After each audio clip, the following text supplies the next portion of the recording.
ఈ రోజు ఏ రైతు కూడా సంతోషంగా లేడు అధ్యక్ష. మీరు రైతు బంధించిన రుణమాఫీ చేసిన కేవలం ఎన్నికలప్పుడు రాజకీయ మాటలు మనం మాట్లాడుతున్నాం, కానీ రైతు ఈ రోజు కూడా సంతోషంగా లేడు అధ్యక్ష.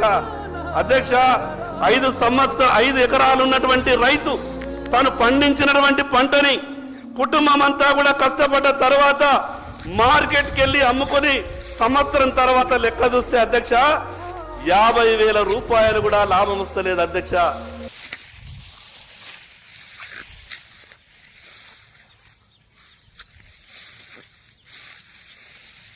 వానలు పడి మా పంటలన్నీ నాశనం అయిపోయా.